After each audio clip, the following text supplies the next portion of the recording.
9h11 en ce 4 décembre 2018, je le répète, -5 à l'extérieur de notre studio. Disposition du corps du défunt. Que veut-on dire par disposition du corps, Kevin Gravier de la coopérative funéraire du Grand Montréal? Alors derrière l'appellation mode de disposition se trouve une question simple.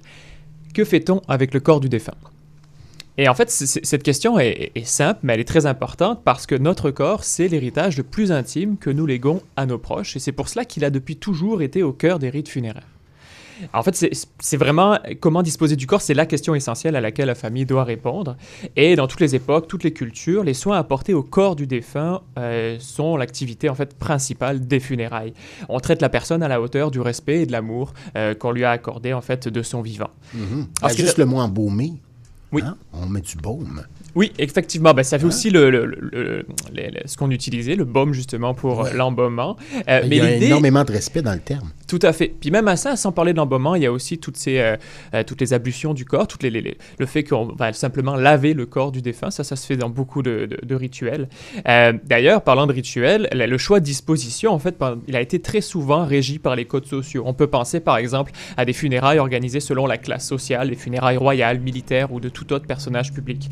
Aussi, les principes moraux vont régir les funérailles. On peut penser là aux diverses croyances religieuses. Le mode de vie aussi. On peut orienter les funérailles à travers le temps. La crémation, par exemple, était souvent pratiquée par des peuples nomades, là où l'inhumation était plus une pratique de peuples sédentaires. Puis ce qu'on observe aujourd'hui dans notre société moderne et individualiste, c'est que on permet de plus en plus aux futurs défunts d'avoir son mot à dire sur comment il veut que son corps soit traité.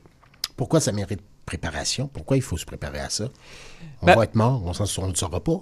En fait, c'est parce que derrière la question de la disposition du corps, c'est vrai qu'on ne le saura pas, mais il y a quand même un impact sur les survivants. C'est pour ça que c'est une question importante. Mais derrière la question de la disposition du corps, qu'on pense qu'il peut être assez simple à traiter, il y a des subtilités. Il faut en fait distinguer entre deux choses, entre la manière dont on traite le corps et l'endroit où on le disposera pour son repos éternel. OK. Comment on peut traiter le corps d'un défunt? Alors, pour ce qui est du traitement du corps d'un défunt, il y a deux idées qui dominent. D'abord, il y a la préservation de l'intégrité du corps au-delà de la mort. Mm-hmm. Là, on peut penser aux Égyptiens de l'Antiquité.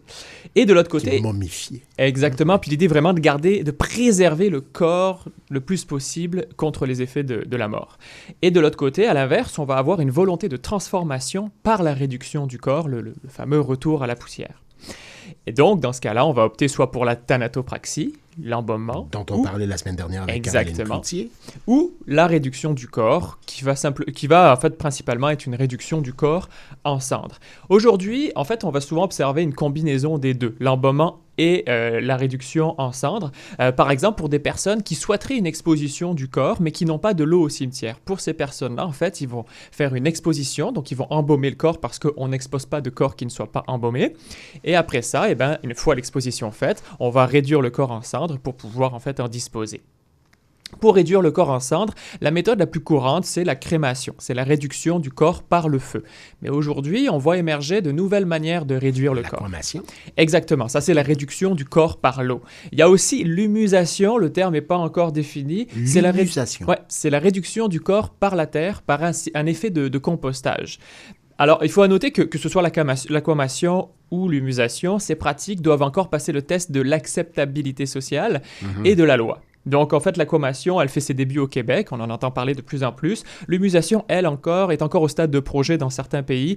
Puis, on en parle encore très peu ici. Qu'est-ce qu'on peut faire avec un corps ou avec des cendres? Alors, pour le corps, les options de disposition sont limitées. Ça va être l'inhumation, la mise en terre.